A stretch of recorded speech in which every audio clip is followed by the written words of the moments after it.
안녕하세요. 모모수입니다. 오늘은 감정의 뇌과학 책을 읽어보도록 하겠습니다.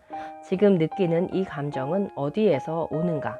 레오나르드 물로디노프. 작가분이 이론 물리학자신데 심리학자가 아니신데 이런 심리학 관련된 감정에 관련된 이런 책을 내셨다는 것이 새롭고 또 신선한 그런 책입니다. 이론 물리학자이시기도 하고 스티븐 호킹의 절친으로 좀 유명하시더라고요. 제가 봤을 때 2부에서 이 쾌락, 동기, 영감, 결단력에 관련해서 적어주신 부분이 되게 새롭고 재미있는 내용인 것 같더라고요. 그래서 2부를 중심으로 좀 살펴보도록 하겠습니다. 들어가면서 1부에서 핵심 정서에 관해서 말씀을 해주시면서 핵심 정서가 강력하게 어떤 결정이나 행동에 영향을 미친다, 이런 얘기를 해주고 있고요. 그런 내용 중에서 이 배고픔이라는 내용이 인상적이더라고요. 배고픔은 우리가 사물에 부여하는 가치를 증폭시킨다. 실험실이나 현장 연구에 따르면 배가 고플 경우 음식은 물론 다른 사물을 손에 넣으려는 의도도 늘어난다. 배고픈 상태에서 식료품 가게에 들어가면 음식을 많이 구입한다는 사실은 누구나 알지만 배고픈 상태에서 백화점에 가도 물건을 많이 사게 된다는 사실은 잘 모른다. 이런 점에서 배고픔은 혐오감과 반대 효과를 보인다. 그래가지고 배고플 때 물건을 뭔가를 많이 잡고 더 사게 된다는, 많이 구입하게 된다는 이런 효과도 있다는 거. 음식과 상관없는 물건에 대해서도. 그리고 어떤 역겨운 장면이라든지 그런 느낌을 가지고 있을 때는 가지고 있는 것을 빨리 이렇게 처분하고 싶어 하는, 버리고 싶어 하는 그런 경향이 있다는 얘기가 있었는데 새로웠습니다. 그리고 여러 가지 감정들의 역할에 대해서 알려주시면서 이제 부정적인 감정들에 대해서는 치료의 대상이어서 많은 연구가 있었지만 긍정적인 감정에 대해서는 많이 연구가 진행되지 않았는데 2005년 이후로 이제 그런 연구들이 발표가 되었는데 긍정적인 감정이 발달한 진화적인 이유를 설명해 준대요. 인간의 뇌는 위험에 맞서 섬세한 균형을 유지해야 한다. 뇌는 위험을 피하고 주변에 해로운 것이 있는지 살피도록 설계되었다. 위험을 감수하거나 탐색하는 일은 피한다. 반면에 감정은 이런 면에 무게를 싣는다. 감정은 위험한 상황에서 신속하고 단호하게 행동하기 위해 지각을 좁혀 생각하도록 이끌음으로써 우리를 보호한다. 하지만 뇌는 호기심을 갖고 지식을 넓히며 기회를 잡고 주변을 탐사하도록 설계되기도 했다. 그러려면 위험을 감수해야 한다. 하지만 우리 조상은 이런 행동으로 새로운 식량과 식수원을 발견할 수 있었다. 이런 행동은 식량이나 물이 고갈되었을 때에 유용했다. 그래서 프레드릭슨이 보기에 긍정적 감정 상태는 어느 정도 위험을 감수하게 만드는 효과가 있다. 긍정적 감정은 관점을 넓히는 한편 탐사하고 놀고 사회적 관계를 형성하고 기회를 잡고 미지의 세계로 나아가기 위해 위협적이지 않은 상황을 이용하도록 동기부여하는 사고방식이다. 그래가지고 긍정적인 감정은 그런 영향이 있다면서 우리 조상이 새롭고 더 나은 곳으로 나아가게 만들어 생존에 도움을 주었다는 내용이 있더라고요. 연구에 따르면 행복한 사람은 더 창의적이고 새로운 정보에 개방적이며 사고방식이 유연하고 효율적이다. 행복은 한계를 뛰어넘고 다가오는 일에 마음을 열게 한다.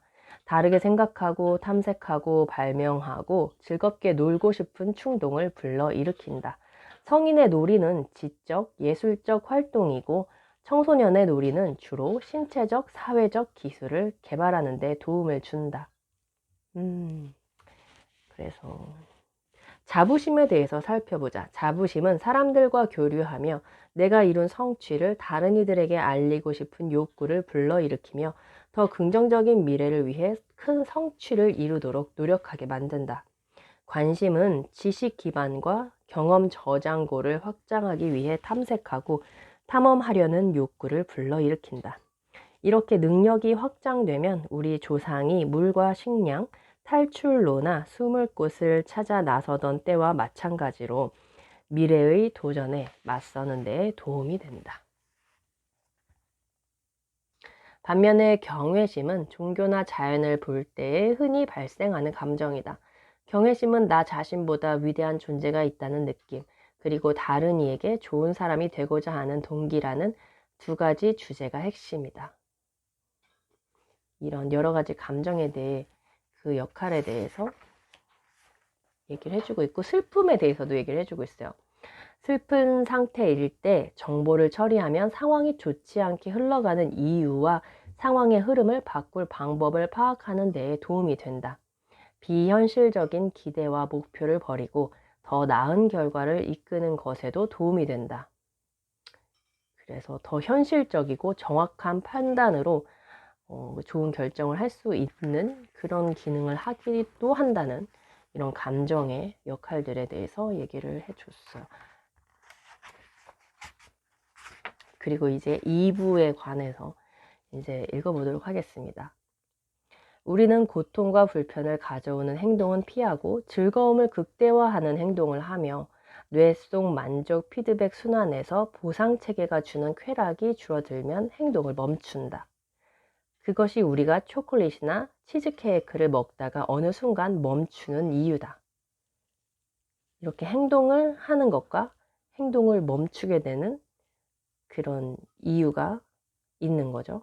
보상 체계에 따라서. 원하기와 좋아하기. 새로운 보상 체계 혁명은 쾌락과 욕망의 관계를 이해하는 심리학적 방법을 새롭게 바꾼다. 우리는 설령 좋아하는 것이라도 건강에 좋지 않거나 비윤리적이라고 판단되면 더는 찾지 않는다. 의식적 의지를 이용해 행동을 제어하기 때문이다. 하지만 건강이나 윤리적 측면은 제쳐두더라도 무엇인가를 스스로 거부한다고 그것을 좋아하지 않는다는 의미는 아니다. 맞지 않는 바지를 입기 위해 브라우니를 멀리한다고 초콜릿에 대한 욕망이 없다는 의미는 아니다. 욕망을 뛰어넘을 능력이 있다는 뜻이다.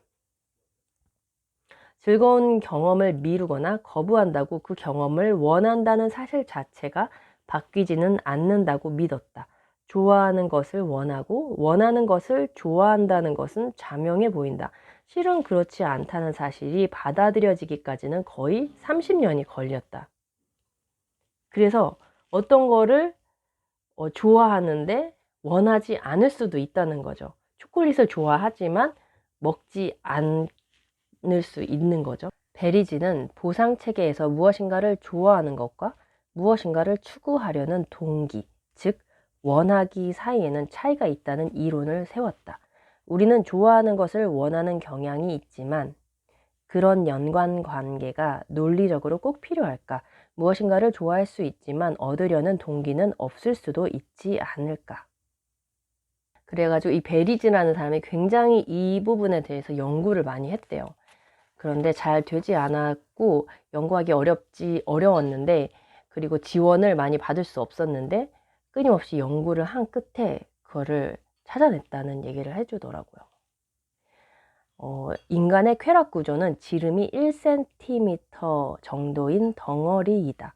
베리지는 이 덩어리를 쾌락 핫스폿이라고 불렀다. 쾌락 핫스폿 일부는 중뇌 깊은 곳 측좌핵과 북측 창백핵에 있고 나머지는 의식적 쾌락 경험을 생산하는 안과 전두 피질에 있다. 베리지는 측좌핵이 원하는 시스템의 핵심 구조로 좋아하기 회로보다 훨씬 집중화되어 있다는 사실을 발견했다. 원하기 시스템은 좋아하기 시스템보다 근본적이다. 원하기 시스템은 아주 단순하고 원시적인 동물을 포함한 모든 동물에게 있다. 원하기 시스템을 좋아하기 시스템보다 먼저 진화했다. 사실 최초의 동물에게는 좋아하기 시스템이 없었고 음식이나 물처럼 생존에 필요한 것들만 원하기를 유도했다. 좋아하기 시스템이 없는 생물이라도 생존에 필요한 것을 원하도록 프로그래밍 되어 있으면 살 수 있었다. 반대로 유기체가 생존에 필요한 것을 원하지 않고 좋아하기만 하도록 프로그래밍 되어 있다면 유기체는 필요를 충족할 동기를 부여받지 못해 죽을 것이다. 하지만 더 고차원적 동물이 지닌 좋아하기 시스템은 매우 유용한 목적을 수행한다. 좋아하기 시스템 덕분에 우리는 우리의 욕망은 곧바로 행동을 유발하지 않을 수 있다.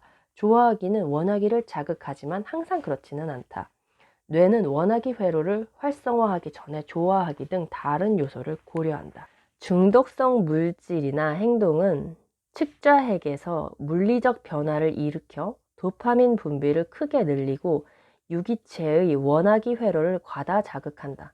이때마다 효과가 증폭되어 중독성 행동을 반복하고 싶은 충동이 더 강해진다. 과학자들은 이를 감작이라고 부른다. 물리적 변화는 오래 지속되며 영구적일 수도 있다. 슬프지만 중독성 약물은 흔히 좋아하기 시스템의 반대 효과를 일으킨다. 내성이 생기면 주관적인 쾌락이 감소한다. 결과적으로 중독 기간이 길어질수록 약물을 더 원하지만 덜 좋아하게 된다. 그러면서 자연 상태에서는 중독이 거의 일어나지 않는데 이런 이렇게 농축되고 가공되면서 더 이런 초정상 자극 제품들이 많아지면서 이런 현상들이 일어난다는 얘기를 해주네요. 큰 가시고기는 아랫배가 붉은색이 아닌 물고기 모형은 공격하지 않았지만 물고기 모양이 아닌데도 배 부분이 붉은색이면 공격했다. 수조 가장자리에 있는 수컷은 바깥에 빨간 자동차가 지나가기만 해도 공격 상태에 돌입했다. 밝은 빨간색으로 칠한 가짜 물고기는 초정상 자극이었다. 어떤 자연적 자극보다 더 강하게 자극하는 인공 구조물이다.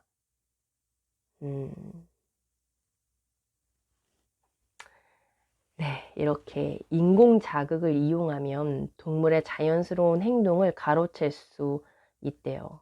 바로 가공식품업자, 담배산업, 불법 마약 카르텔, 그리고 아편 유사제를 파는 거대 제약사가 우리 인간 소비자에게 하는 일이다. 대부분의 중독성 물질이나 활동은 초정상 자극이며 큰 가시고기 세계에서와 마찬가지로 인간 세계의 자연스러운 균형을 교란시킨다. 중독성 약물 대부분은 식물에서 유래했지만 정제 및 농축 과정을 거쳐 효과가 더 강력해지고 활성 성분이 혈류에 빨리 흡수된다. 그래서 코카 잎을 생각을 해보면 그냥 그 자체 자연 상태에서는 적당한 자극을 주는데 이렇게 더 첨가물이 넣어지고 가공되면은 더 강한 중독성을 띠게 된다는 얘기를 해주네요. 새로운 감정과학은 강력한 또 하나의 교훈을 준다. 인간은 물론 하등 동물에게서도 감정의 가장 기본적인 목표는 기회를 받아들이고 도전에 직면하고 어려움을 견디며 극복할 심리적 자원을 주는 일이라는 사실이다. 놀랍게도 과학자들은 이제 결단력의 근원을 이해하게 되었다. 결단력은 질병이나 부상을 입으면 무기력해지지만 버스터 더글러스가 타이슨을 때려 눕혔던 그날 밤처럼 열의를 불러일으키기도 한다. 이제 과학자들은 이 결단력 회로를 뇌에서 정확히 찾아낼 수 있다. 뇌에서 결단력에 관련된 부분을 찾았대요. 2007년 결단력의 물리적 측면을 지배하는 신경회로의 비밀이 밝혀졌을 때 과학계는 상당한 충격을 받았다. 이 신경회로는 감정현출 네트워크와 실행 제어 네트워크라는 두 네트워크로 구성되었다. 이 둘은 별개이지만 함께 작동한다.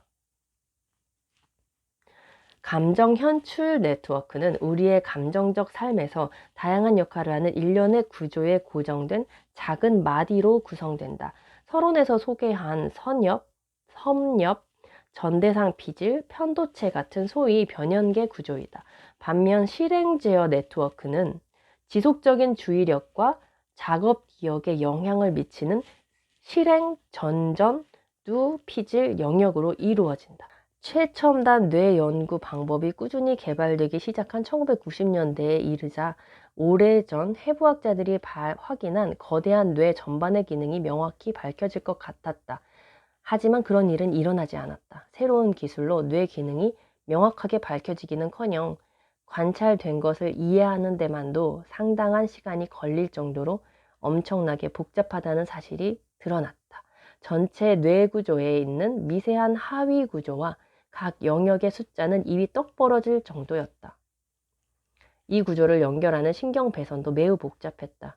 연구자들은 뇌 구조를 이해하려고 뇌 지도를 만들었지만 이 지도는 단순한 회로도라기보다 냄비 속에 뒤엉킨 스파게티에 가까워 보였다.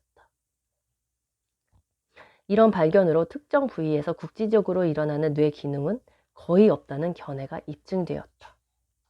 뇌 조직 일부를 자극하거나 파괴하면 특정 효과가 나타나기도 하지만 해당 조직은 훨씬 더 큰 장치의 톱니에 불과했다. 뇌 기능은 대체로 지름이 수 밀리미터 정도로 작거나 훨씬 크고 뇌 전체에 흩어진 여러 마디가 이룬 네트워크의 상호작용으로 발생한다.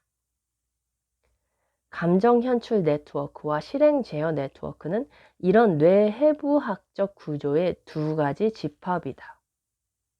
베타 차단제를 복용하는 등의 이유로 현출 자극이 줄어들면 활기가 감소하고 비정상적으로 느린 반응을 보인다.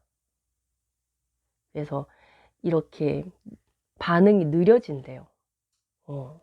그리고 아르만도처럼 현출 네트워크 요소가 크게 방해가 되면 완전히 무관심해진다. 어떤 사물에 대한 자극에 대해서도 무관심해지고 느려진다는 거죠. 반대로 네트워크를 강화하면 강한 결단력을 느낀다. 실리에 따르면 필사적으로 행동해야 할 필요, 인내해야 할 필요를 느끼게 된다. 강한 결단력이 뇌 속 특정 과정에서 나오고 강력한 현대 기술로 이 과정을 확인할 수 있다는 주장은 너무 단순해 보일지도 모른다. 하지만 2017년에 과학자들은 실험실 조건에서 버스터 더글러스의 기적을 재현한 놀라운 실험으로 이 주장의 힘을 보여주었다. 과학자들은 뇌를 자극해 감정 현출 및 실행 제어 복잡계에서 결단력을 켜는 일종의 끈기 스위치를 활성화했다. 그래서 결단력을 누르는 스위치가 뇌 안에 있다는 것을 발견하고 그거를 끈기 스위치를 활성화시켰다는 얘기죠. 뉴런을 제대로 자극하면 실제로 회복력과 결단력을 높일 수 있다.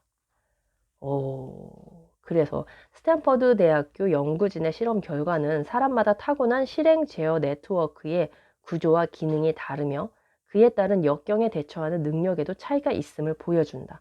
그러니까 물리적으로 또 뇌가 사람마다 생긴 게 다르고 그 전달 방식이 약간씩 또 타고난 게 있으니까 이렇게 타고난 실행 제어 네트워크에 따라서 그 역경에 대처하는 능력도 그렇게 차이가 날 수 있다는 거죠. 어떤 그냥 마음의 문제만이 아니고 이런 신체에 또 그런 메커니즘이 또 있더라는 것을 발견해낸 거죠.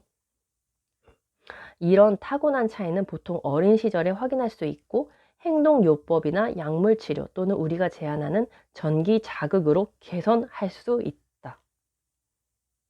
파르비치의 연구 이후 몇 년 동안 네트워크를 개선하는 여러 가지 방법들을 제안하는 연구가 많이 이루어져서 다행히도 우리는 결단력을 높이기 위해 더글러스처럼 가까운 이가 죽거나 쥐처럼 뇌에 레이저 광 펄스를 쏠 필요가 없어졌다. 그래서 이 두 가지 기술을 소개하고 있습니다. 그중 두 가지 기술은 주목할 만하다. 앉아서 일하는 사람은 유산소 운동을 하면 된다. 근데 결론이 좀 식상하기는 해요. 유산소 운동을 하면은 그 뇌가 활성화되면서 결단력도 좋아진대요. 최근 연구에 따르면 하루 15분 정도만 운동해도 심장 건강이 개선되고 실행 제어 기능이 향상된다. 운동과 실행 제어 기능은 늘 큰 연관성이 없어 보이지만 사실 운동을 하면 BDNF라는 성장인자가 증가한다. 성장인자는 뇌에 주는 일종의 비료로 계산 능력을 향상시키고 뇌가 학습하고 적응하는 데에 필요한 새로운 연결을 형성하는 데에 도움을 준다. 동물 연구에서는 BDNF 수치가 늘면 우울증이 감소하고 회복력이 향상된다는 사실도 밝혀졌다. 물론 운동을 시작하기조차 힘들 수도 있다. 실행 제어 능력이 부족한 사람이라면 운동하려는 결단력조차 부족할 수 있다. 하지만 일단 운동을 시작하기만 한다면 실행 기능이 계속 증가하여 결국 운동하려는 결심이 훨씬 쉬워지고 긍정적인 피드백으로 이어진다. 결단력을 높이는 다른 방법은 주의력 제어나 감정 조절, 자각을 늘리는 마음 챙김 명상이다. 한 연구에서 흡연자들에게 2주간 마음 챙김 훈련을 한 결과 흡연이 60%나 감소했다. 보통은 매우 달성하기 어려운 성과이다. 명상 프로그램 후 참가자들의 뇌 영상을 살펴보자 실행 제어 네트워크의 활동이 매우 증가했다는 사실이 확인되었다. 어떤 사람들은 선천적으로 높은 실행 통제력을 지닌 실행자이다. 그 무엇도 이들의 목표를 방해할 수 없다. 이렇게 타고난 사람이 있다는 거죠. 이런 뇌를 타고난 사람이 있다는 거죠. 이들에게 결단력은 삶의 방식이다. 다행히 이제 평범한 사람도 결단력을 향상시킬 수 있는 방법을 알게 되었다. 바로 2가지. 유산소 운동과 명상이라는 것. 이렇게 2부에서 소개를 해줬어요. 이렇게 좋아하기와 원하기, 좋아하는 것, 어떤 것에 호감을 가지고 있는 마음이 있는 것과 그것을 실제로 실행력을 가지고 행동하는 것, 갖기를 원하는 것, 그리고 그걸 행동하는 것, 이렇게 2가지 시스템으로 나눠서 살펴봤고, 네, 이렇게 결단력을 높이는 방법을 물리적으로, 신체적으로 이렇게 설명을 해줬습니다. 그리고 내가 자신이 어떤 정도의 사람인지, 내가 그런 감정을 테스트해보는 것이 중요하다는 얘기를 해주면서 여러 가지 감정 유형을 알아볼 수 있는 테스트지를 이렇게 실어주셨고요. 간단하게 나 자신을 돌아볼 수 있게 테스트 해보면 좋을 것 같아요. 감정이 한 사람에게서 다른 사람으로, 조직 전체로, 사회 전체로 퍼져나가는 현상은 새로운 감정과학의 중요한 하위 분야이다. 최근 몇 년 동안 이 분야의 연간 연구 수는 10배나 늘었다. 심리학자들은 이 현상을 감정 전염이라고 한다. 그래서 감정은 쉽게 전염된다 그래요. 그래서 만약에 부정적인 얘기를 많이 보게 되거나 접하면 나도 그 감정에 동조를 하게 되고, 사회적인 동물이어가지고 또 긍정적인 것을 자꾸 보거나 그런 말을 많이 들으면 또 그렇게 또 피드를 하게 된다는 얘기를 해주면서, 예로 지금 페이스북은 68만 9천 명의 뉴스피드에서 긍정적이거나 부정적인 감정 콘텐츠를 필터링해서 사용자가 보는 내용을 조작을 해봤대요. 그랬더니 긍정적인 내용을 조금 보면 긍정적인 게시물도 적게 올리고 부정적인 게시물을 더 많이 올리게 되고, 만약에 부정적인 내용을 조금 본 사람은 부정적인 컨텐츠도 조금 올리게 된다는 거, 긍정적인 거를 더 많이 올리게 된다는 그런 사실을 발견을 했대요. 그러니까 우리가 노출되는 그런 컨텐츠들의 성격이 나에게 영향을 많이 미친다는 거를 또 반대로 알 수 있겠죠. 네, 이렇게 감정의 뇌과학에서 이런 실행력에 대해서 그런 뇌 작용에 대해서 알게 된 면들이 되게 좋았던 것 같고, 운동을 정말 중요하구나, 그런 생각 다시 해보게 됐습니다. 네, 감사합니다.